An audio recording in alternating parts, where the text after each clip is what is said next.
You're listening to Whoa! Potluck.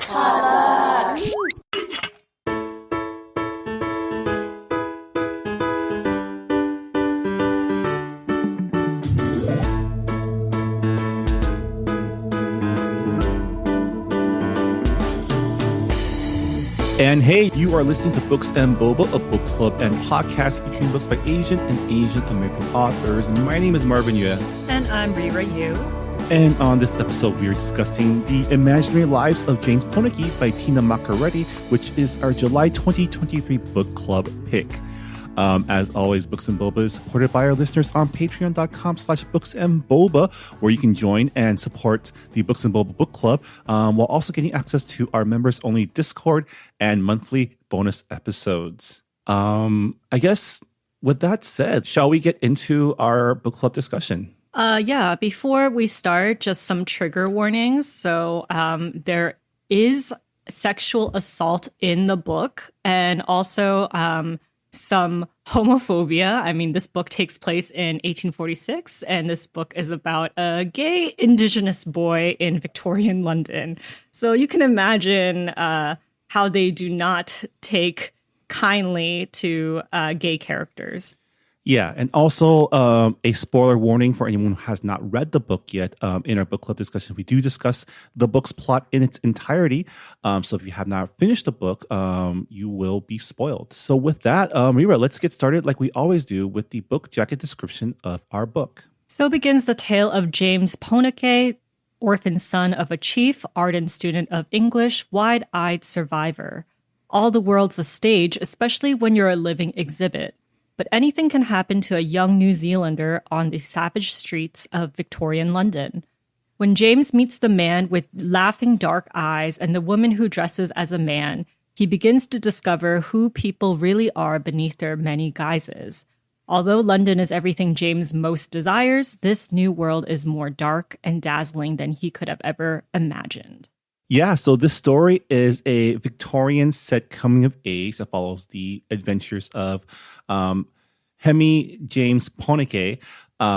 And it really reminded me of, and this is going to be funny because as listeners of the show know, if there is a film adaptation of a classic work, there's a pretty good chance that I've watched that instead of actually reading the classic book. And this story definitely reminded me of the Dev Patel-led The Personal History of David Copperfield, the color-conscious adaptation of Charles Dickens' semi-autobiographical novel, David Copperfield, which I have personally never read. Yeah, I've heard that it was very Dickinsonian. I've never read Charles Dickens. I mean, I am a very, you think that I am a very literary person, but I've actually avoided reading a lot of classics that you would read in English 101. But yeah, this is a story that I feel like I've seen a lot when it comes to period pieces and also like diaspora literature.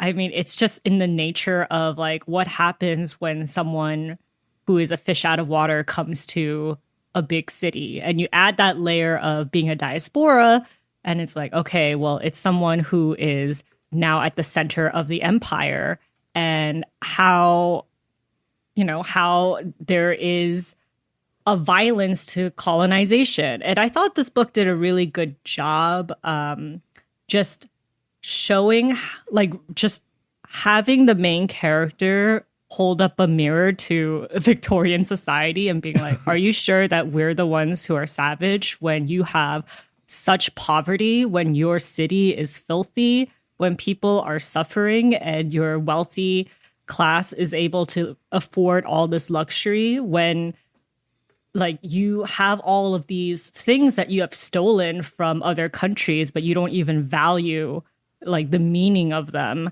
So I thought it was a very interesting theme that we have seen in diaspora literature over and over again. But it was nice to have it be from like a Maori perspective, because we have read authors of like Pacifica and Oceania descent on this podcast, but like not many.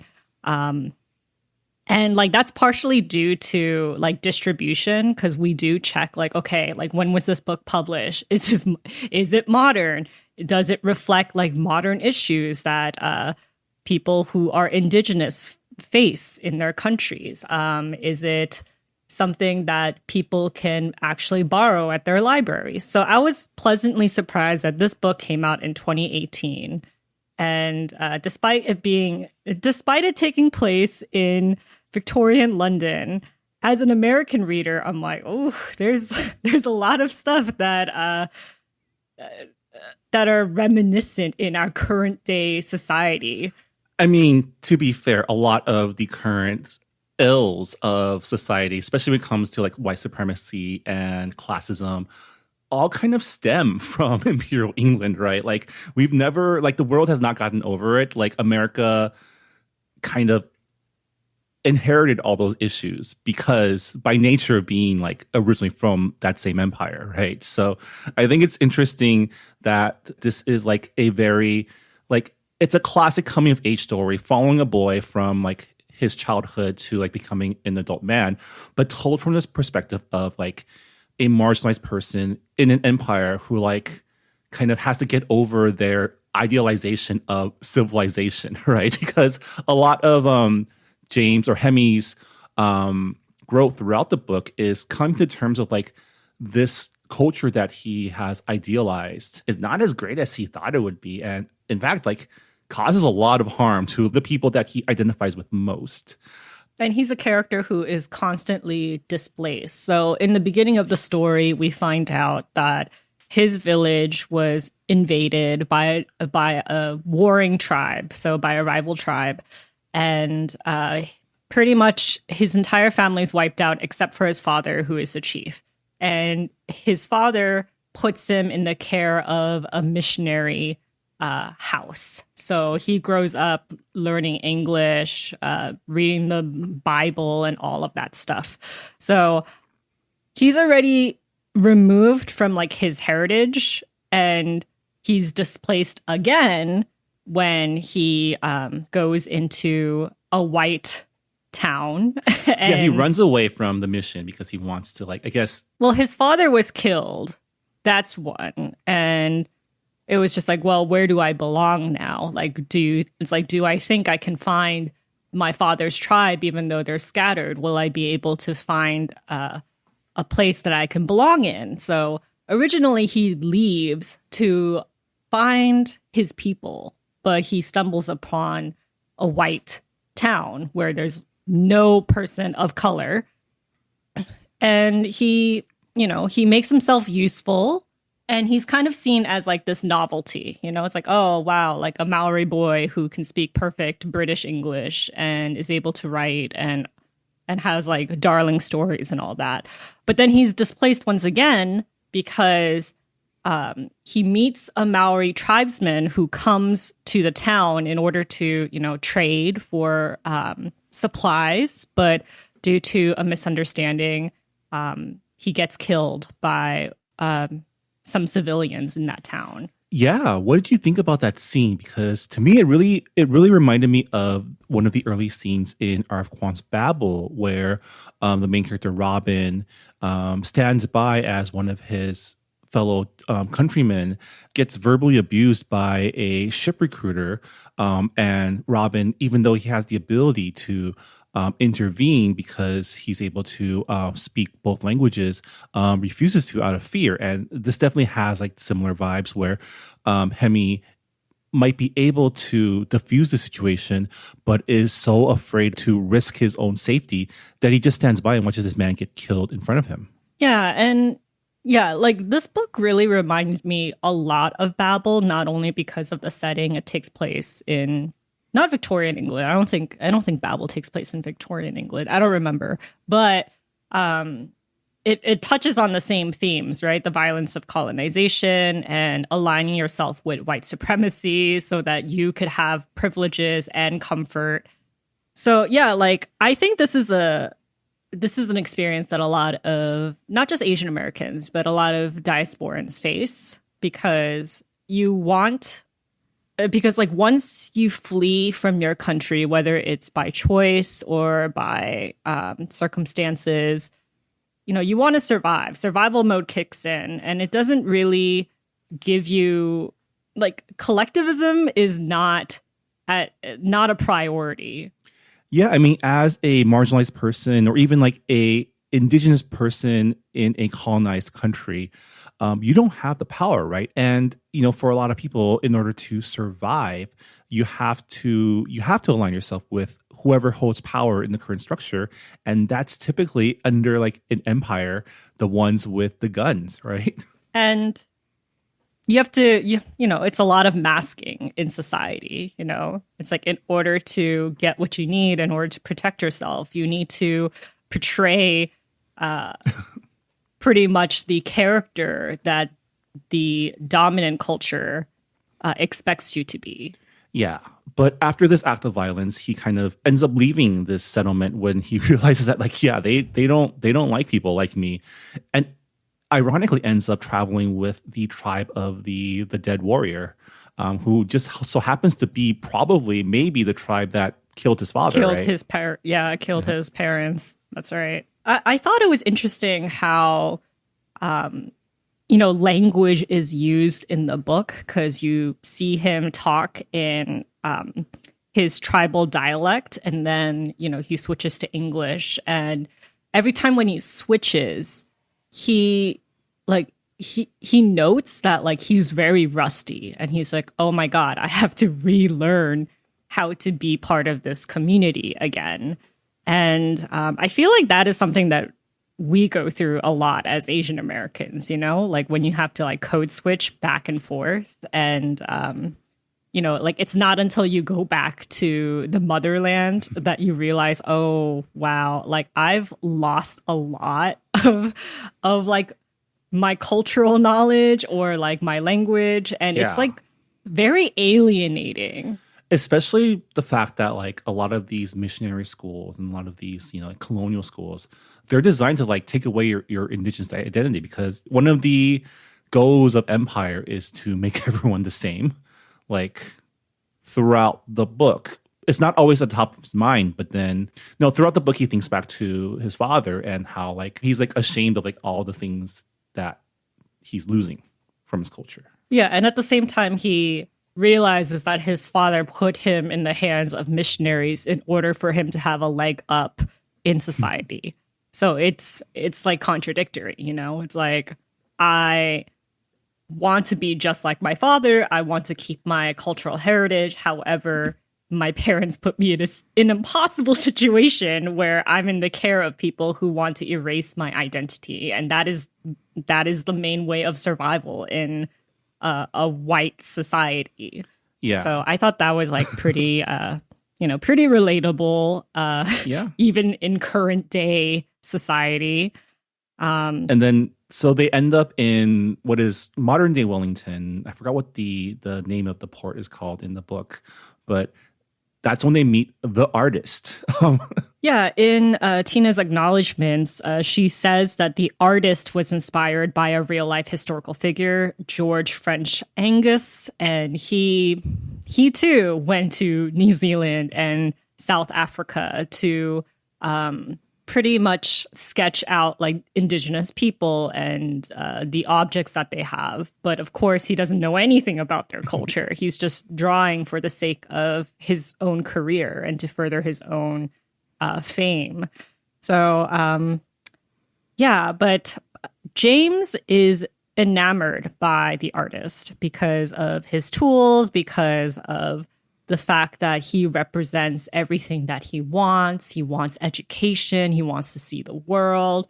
And he sees this as a chance to escape from New Zealand and broaden his horizons. Yeah, I mean, he fancies himself a modern, you know, British subject, and he seizes this opportunity to, you know, pursue his goals of seeing the world by agreeing to become the artist's living exhibit of a Maori chieftain's son, which sounds real sketch, right? Yeah, if you look at like old documents from like Victorian England, you'll know that there's a lot of living exhibits. You see people who have who are considered freaks on display and just for the amusement for the noblemen and the middle class in Victorian England. And yeah, it's a form of, payment. It's like, okay, like I'll pretty much be your monkey in a cage and dance and do everything that you tell me to, as long as I get free passage and, board and food and an opportunity to further my education. It's a lot of compromising. Yeah, I mean, it's like indentured servitude, but your servitude is being like a sideshow at a, like, wasn't even the museum, it was like a gallery that he was posted in. I don't remember if it was like a gallery or a museum. They're pretty much the same thing, in my opinion. And part of what makes Hemi himself attractive is the fact that he is the son of like a chieftain. Yeah, and it's, like I feel like if he felt like he belonged in the tribe that adopted him, he wouldn't have left. Like, there's a question of like, would he have gone to England if he felt accepted into the tribe, if he didn't feel like an outsider?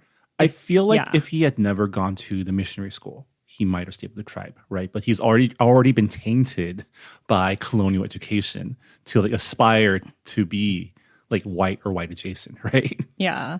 I really like the fact that like his tribe, like they understood like the power of written word. They're like, okay, we don't have a lot of paper, but etch the words on barks, on leaves. Like there is permanence in that, and that is something that is quite the treasure in their community. And for James, he's he's just like, well, I don't want this to just be like a rare treasure. I want to be able to write whenever I want and have that privilege all the time. So yeah, so Hemi follows this artist man. Do we ever get his name? He's just the artist, right? I mean, I know he has like analog in real life, but I think his sister, Miss Angus, she does call him George. Okay, but in the book, he's called the artist. That's right. how Hamie/James sees him. Yeah, and so I really love the scene of him arriving into London, and his first thought is, "Man, this place stinks." Because the Thames is just full of like poop, right? Yeah, it's full of sewage, and there's just everything is covered in smoke because this was back during like the industrial period where they didn't quite put people's health as priority. It was all about like steel and progress and architecture. Yeah. So already he's like noticing all the like inconsistencies between how London and how England presents itself and the reality of people who live in London. But he also knows that he can't really say these things because he discovers very early on that white people are very fragile. They can't like take the cognitive dissonance of what they present and how things are. Yeah, I have a quote right here. He says, "It seemed the game here was to perpetuate fine sensibilities, not dirty the conversation with descriptions of street grime and mudlarks." And I thought it was interesting that, he notices the class divides right away, and he feels more comfortable with the lower class. He notices that there's some kind of camaraderie, like he feels more close to those in the lower class. Yeah, or at the very least, he feels like he can be more himself, right? He doesn't have to walk around on eggshells and put on that like high society etiquette for fear of being ostracized or kicked out. And this is also the point where we meet the Angus family, which is the family of the artist that brought him to London.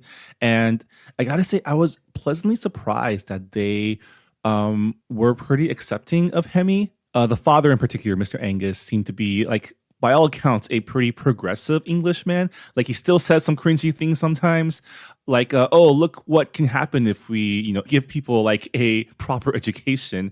But for the most part, they act as allies, which I was really like waiting for the shoe to drop with this family. Like I didn't trust them, but they surprised me. Yeah, I was expecting him to be kicked out. Like as soon as the living exhibit time period was like pretty much like after his contract ended, I expected him to be kicked out because that was the transaction. But they actually keep him in the household, and their main concern is the fact that he's hanging out with poor people, like unseemly characters. It's not so much that he's like a Maori boy. It's more like, hey, Yeah. like, don't hang out with poor people because it reflects badly on us.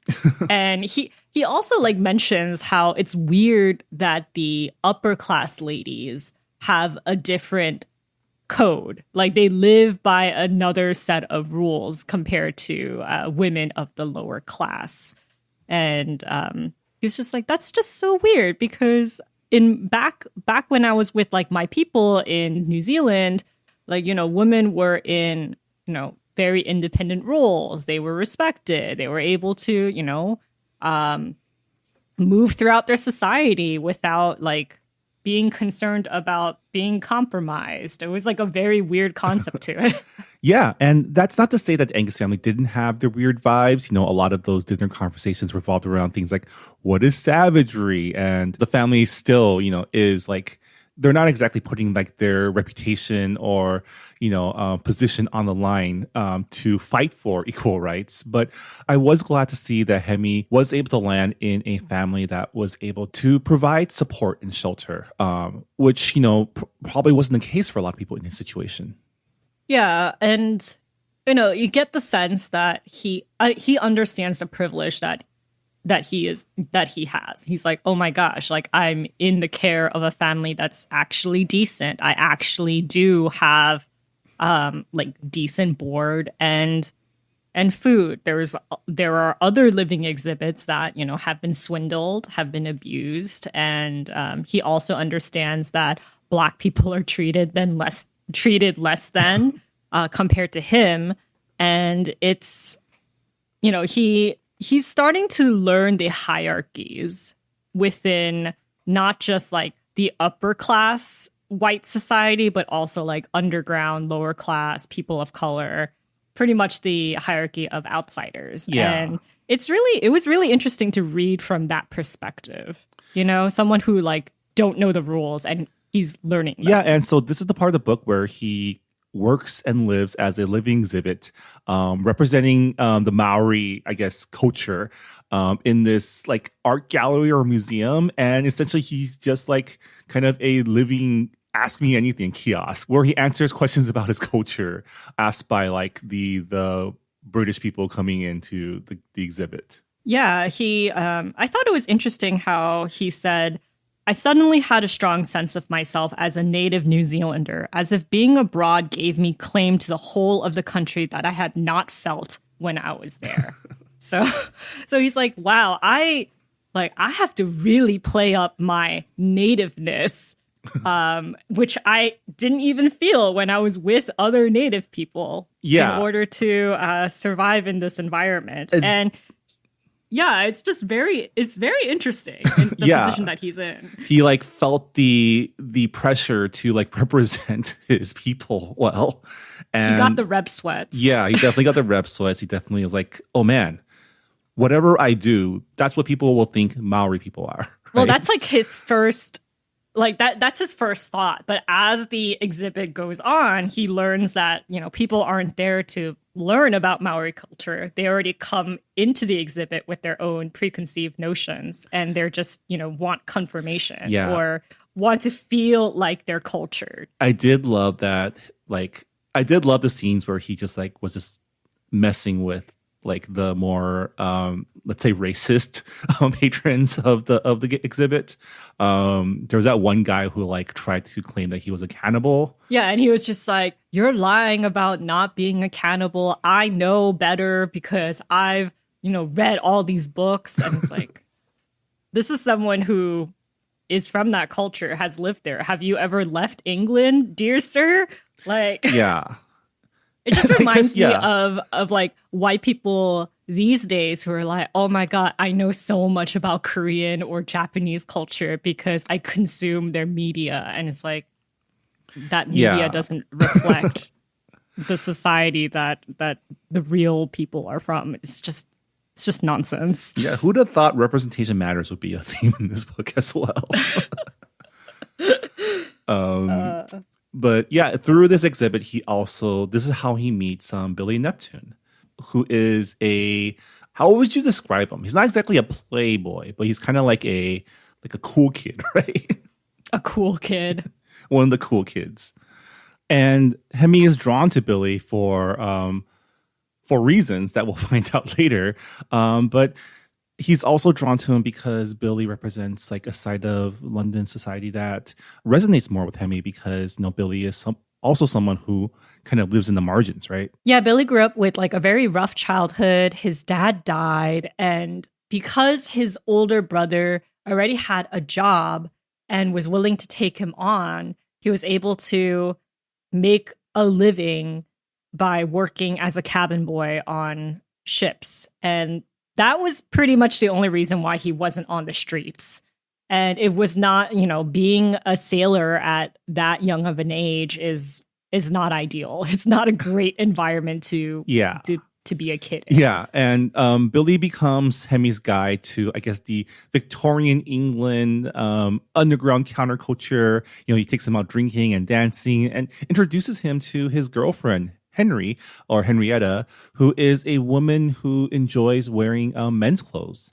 And I did like that meeting Henry and learning about how Billy and Henry first met becomes Hemi's own like gay awakening when he like imagines that when Billy first met Henry and was attracted to her, she looked like a guy. Yeah.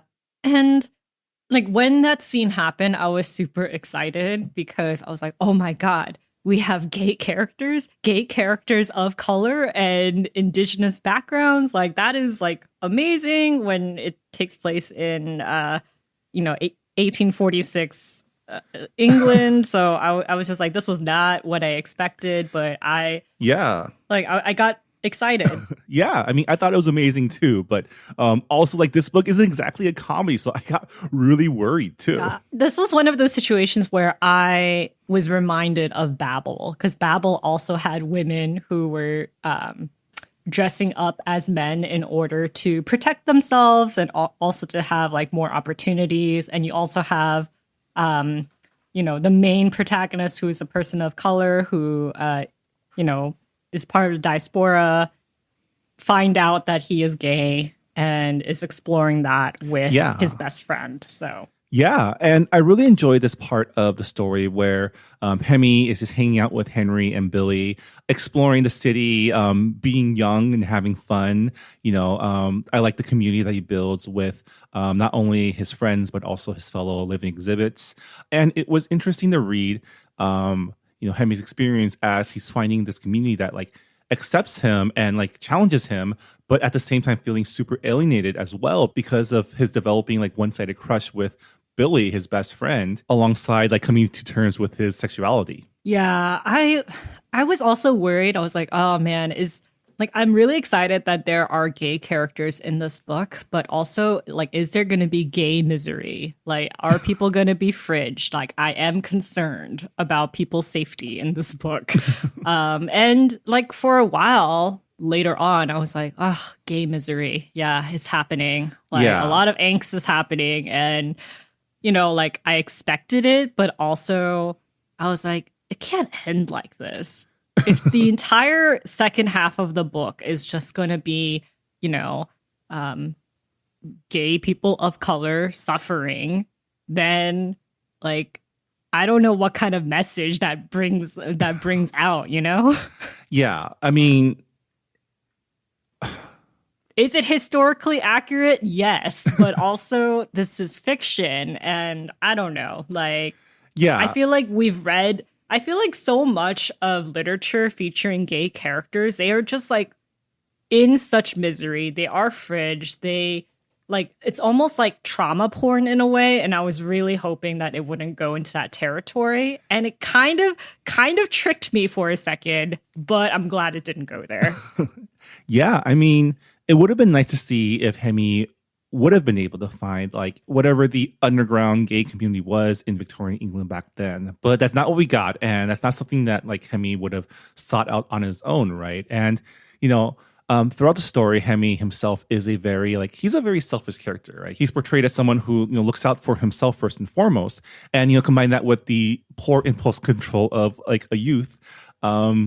He ends up blowing up his own situation, and he in the heat of a moment in the middle of a party, kisses Billy Neptune, his best friend, is caught by Henry and inadvertently starts a chain of events that results in Henry and Billy being beaten up by a group of like British gentlemen on the streets. That happens off screen. Well, not really off screen because we do get the flashback afterwards in the next chapter, and it leaves Henry in a coma. And like this was one of the scenes of like very extreme violence that did feel a little like trauma porny, right? Yeah, in a way, but I kind of understand why Tina put it in, because it's like to show like gentlemen, quote unquote, these young men who are supposed to represent the creme de la creme of society and who are like educated at Oxford and whatnot.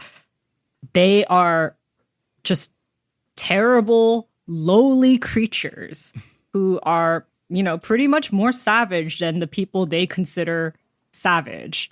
So it is a representation of like how civilized people are not actually civilized.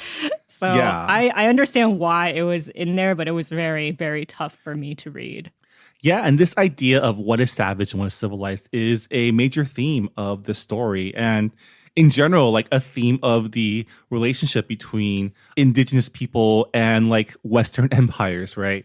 And it's really interesting. Like if you think back to, even when Hemi encountered that warrior at the settlement, I think it was Holy Cross. And, the warrior was killed by the white townspeople, even though all he wanted was some food and some supplies. And even thinking back to the argument that Hemi had with that British man as a living exhibit, where he was being accused of cannibalism because that's what savages do, and the general idea that like savage people are violent by nature, and that is just how they are. But the people doing the violence in this entire book are the white people, the people who are considered civilized. Yeah, and I thought it was really interesting how, Billy and Henry, they kind of have this unique relationship where they've been together for a while, but neither one is willing to settle because, they want their independence. And I thought it was really interesting how Henry, like when she has like that confrontation with Billy after Hamey kisses Billy, she's like, I don't want to go back to dressing like a woman. Like, I like dressing as a man. I like being independent, being able to have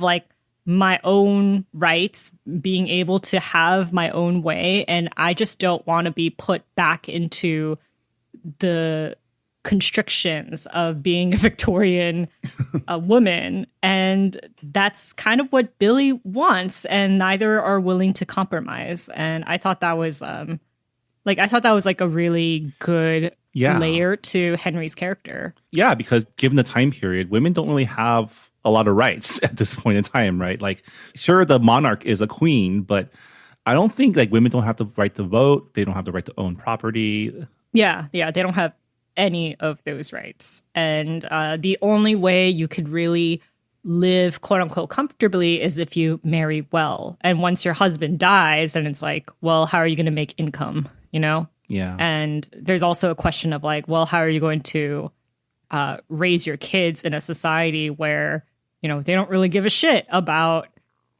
children. They don't really give a shit about healthcare. And it's like, okay, well, that's pretty much the society that we live in today. They really don't give a shit about our health, our way of living, like how, like, it's so hard to survive. I mean, they're probably thinking, man, things were much better back in Victorian times. Why can't we go back to that? No, never time travel if you're a person of color, especially if you're queer. Just don't do it. Just, it's never go back because you think like it's only good for people who are from families of generational wealth, you know? Yeah. And so Henry being injured creates a rift between Billy and Hemi. Both because Hemi kissed Billy without his consent, but also that the fallout resulted in Henry becoming comatose. And so they have like this third act breakup segment where Billy cuts all ties with Hemi, but Hemi still pines over him, and in order to deal with his feelings and also his guilt, because he also blames himself for Henry getting hurt, he signs himself up to go on a boat, right? Okay, so like what happens is that like the exhibition time, his contract is over.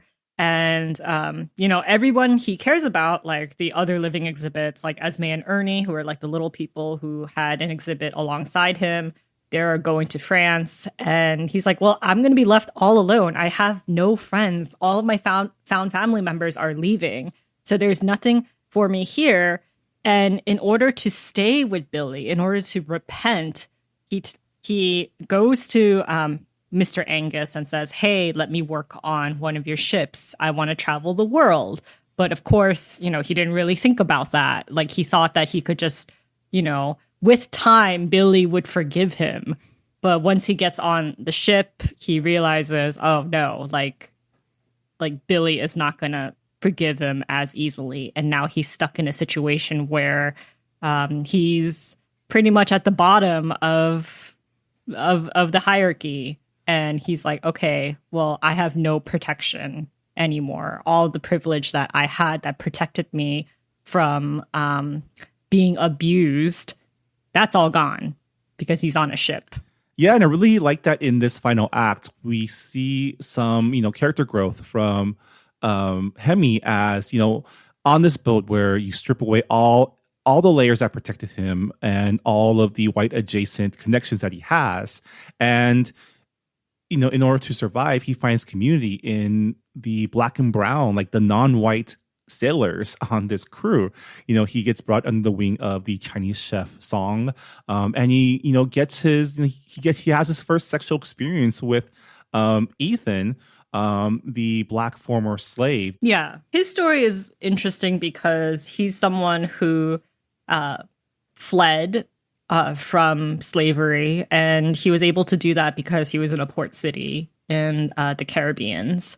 And he clarifies to Hamie, like, even though I'm a quote unquote free man, I'm actually not free, because the only way I can like actually make a living is to kind of do slave labor. And really, like, they just call it something different, but it's exactly the same thing. And the fact that England, they banned slavery, but it still exists in different forms, and they still make their wealth from slavery, but they don't want that to be in their faces. Like, he pretty much like tells Hamie this, being like, you think the empire is your friend, you think that it's going to be a better life for you, but that's not the case. Yeah. And so Hemi finds, comfort in the embrace of Ethan, but they see each other at great peril, right? Like, homosexuality is still not very, like, it's not accepted. Like, it's still not accepted today, but especially so back then.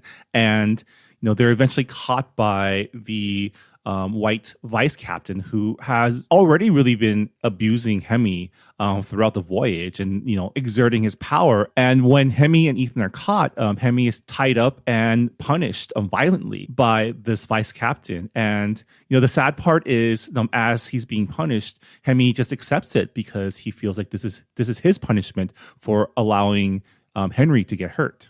Yeah.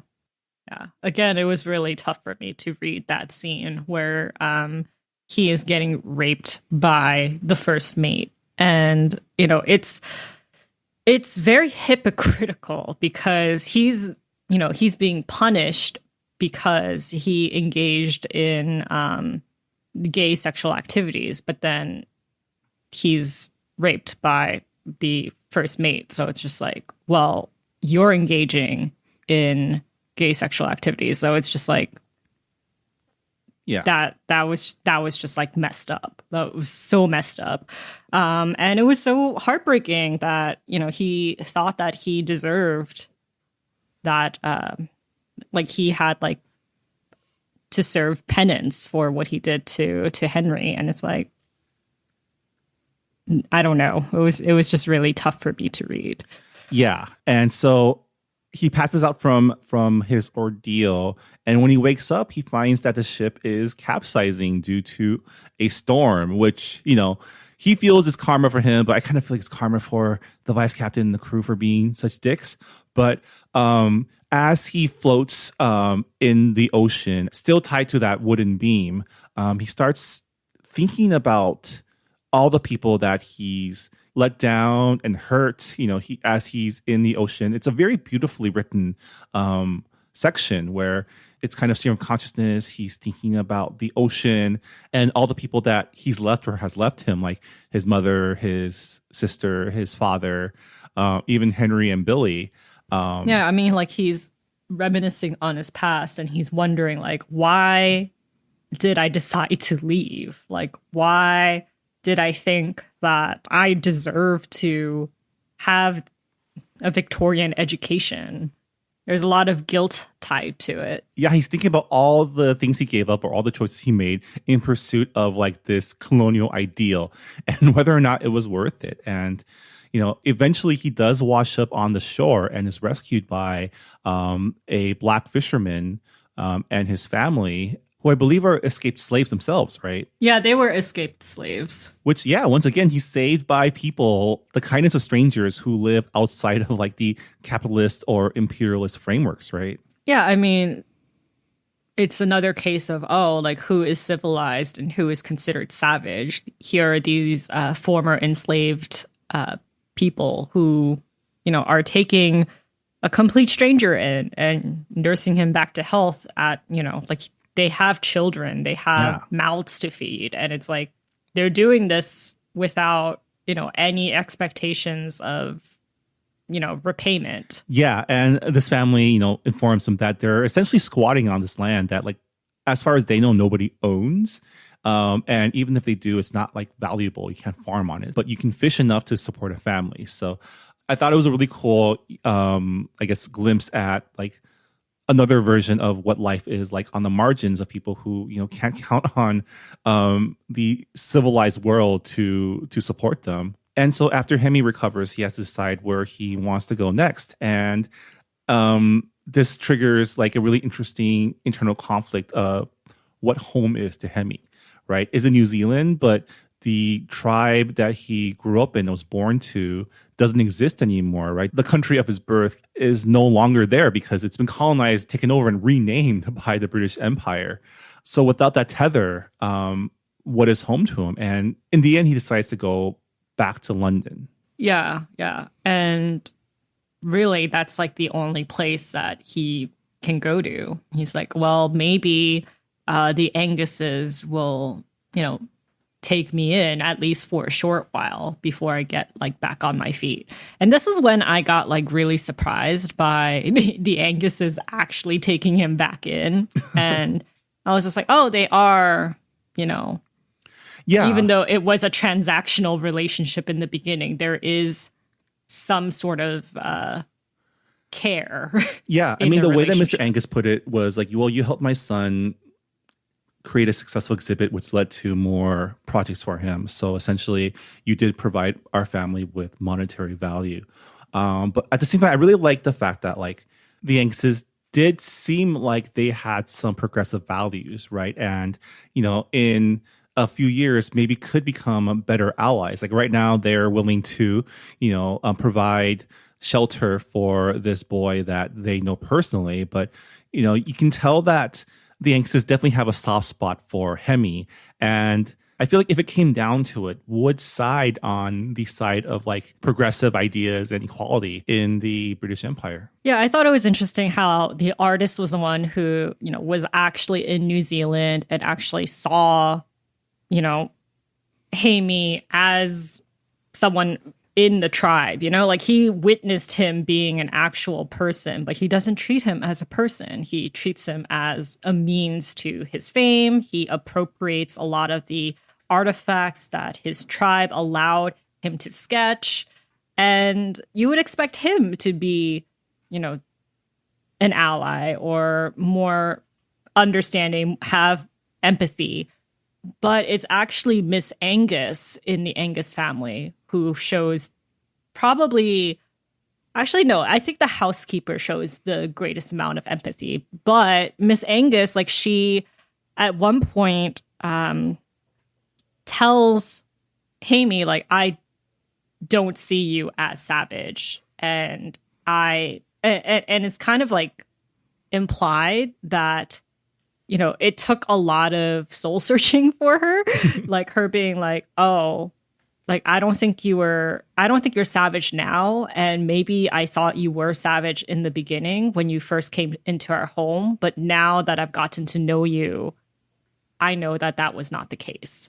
So she represents someone who kind of has to question her own upbringing and beliefs. And, you know, she's in a position where, you know, she could help, but she has like very limited power because she is a woman in a Victorian society.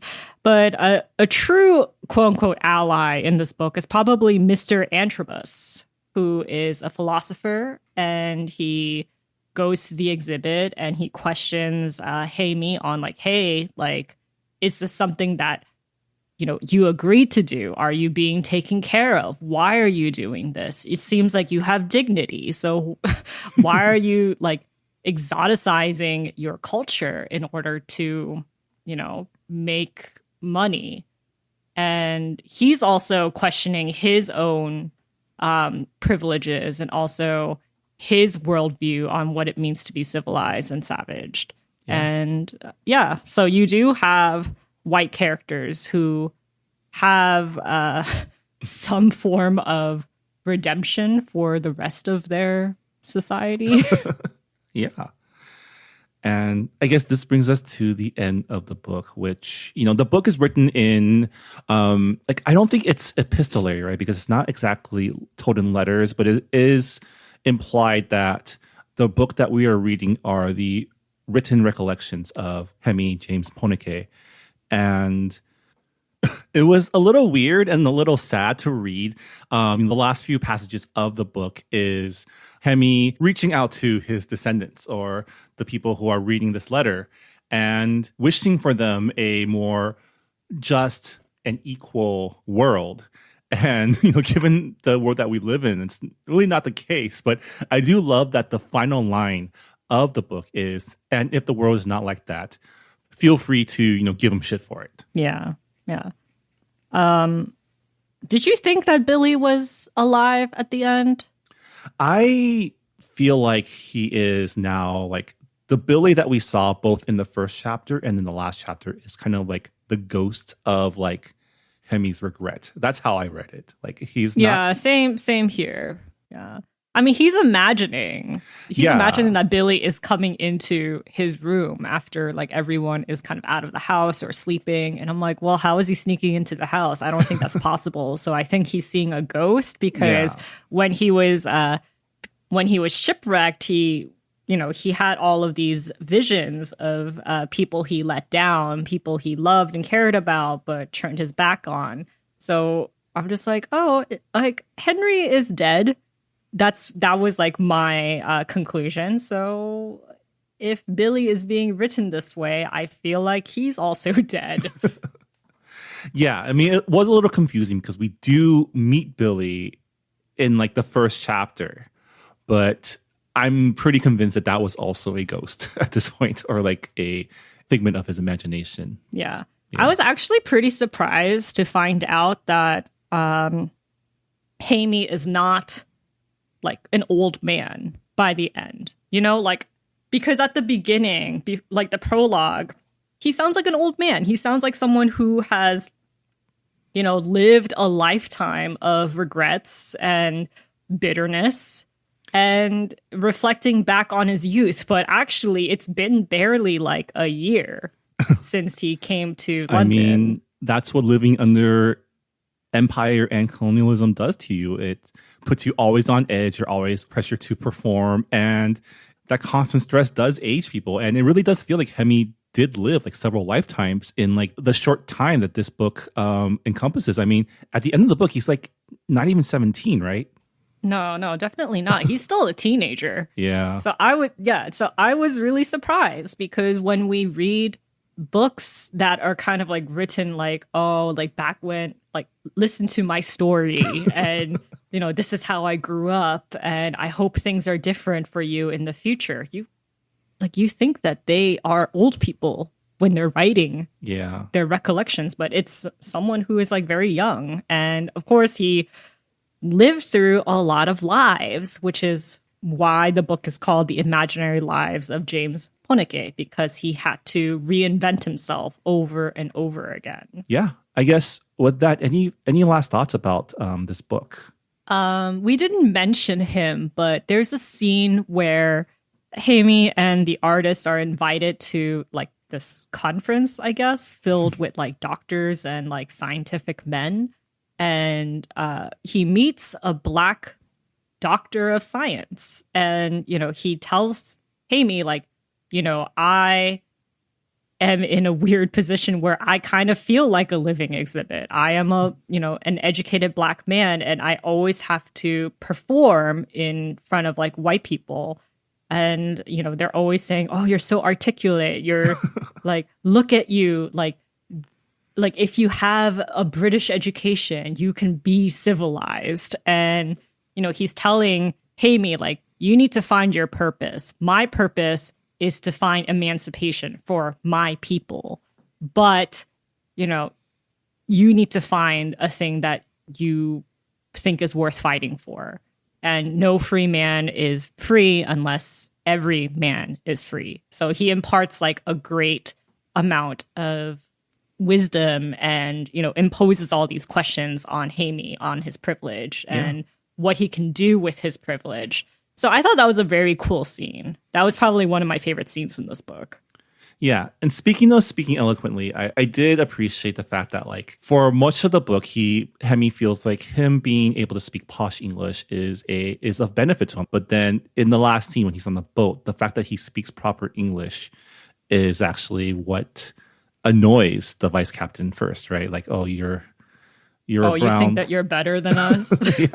Yeah, I really enjoyed this book. It definitely touched on a lot of themes that I was both expecting from like a Victorian era set story about a Maori boy in England, and parts I didn't expect. I honestly didn't expect like the gay identity storyline, and that was like really like it added a really cool dimension to the story as well. I like that it was written in the style of like a Victorian coming of age story. I did read that this book has been optioned for a film adaptation by the same company that did Taika Waititi's Jojo Rabbit and Hunt for the Wilder People. Yeah, it was optioned back in 2020. So I'm curious as to like where they are in development. But right now there's a writer's strike and an actor's strike. So I'm sure a lot of things have been put on hold. Yeah. Well, I'm eager to see what form this project takes because I think it definitely could lend itself really well to a film medium. Much like the the Dev Patel David Copperfield adaptation. I would love to see that type of film, but with more overt references to colonization. But yeah, I guess with that'll do it for our discussion of The Imaginary Lives of James Pōneke by Tina Makereti. If you have any feedback or thoughts about the book or our discussion, please let us know on our Goodreads forums or on our Books and Boba Discord server, which you can access if you are a subscriber at our Patreon at patreon.com/booksandboba. All right. Before we call it an episode, Rira, what are we reading for book club for the month of August?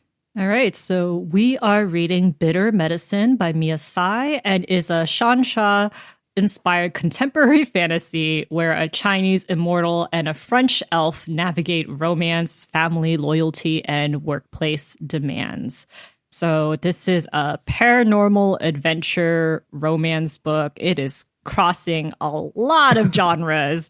I'm very excited to read this. It came out earlier this year. It came out in March, so it is a brand new book. Hopefully it's available at a lot of libraries, but if not, I think there was a sale recently for audiobooks on just like across platforms. So that is an option as well. Yeah. Looking forward to discussing this book with you. Love that it's a xiangxia, and extra love that it's a contemporary setting. Sounds like a lot of fun. And we'll be discussing this book at the end of August. So as always, as you read the book, please let us know your thoughts on our Goodreads forums and on our Discord. But with that, that'll do it for this episode of Books and Boba. Thank you so much for listening, and we'll see you all next time. Bye, everybody. Bye. Thanks for listening to Books and Boba. This podcast was hosted by Marvin Yue and Ri Ryu and edited and produced by Marvin Yue. Follow the book club on Twitter and Instagram by going to @BooksandBoba and engage with us on Goodreads on our Goodreads group. You can also check out past episodes of the podcast by going to booksandboba.com and by subscribing to us on your favorite podcast app. Don't forget, you can support Books and Boba and Asian American authors by purchasing books at our bookshop.org account. Check out the link in our show notes and also at booksandboba.com. Books and Boba is a proud member of the Potluck Podcast Collective, a collective of Asian American hosted podcasts featuring unique voices and stories from the Asian diaspora. Learn more about the collective and check out our fellow Potluck shows by visiting the website podcastpotluck.com. Thanks for listening.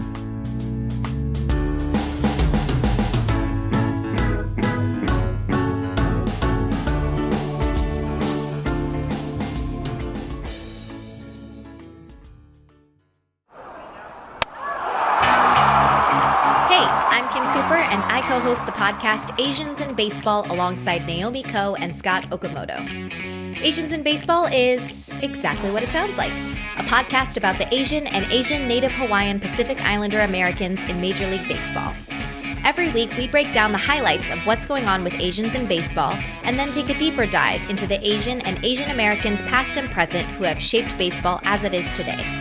Whether you're Kim Eng's #1 fan or you've never even heard of Hideo Nomo, we've got something for everyone, especially for the Shohei Ohtani stans. Maybe too much for the Shohei Ohtani stans. Listen to Asians in Baseball wherever you get podcasts, part of the Potluck Podcast Collective.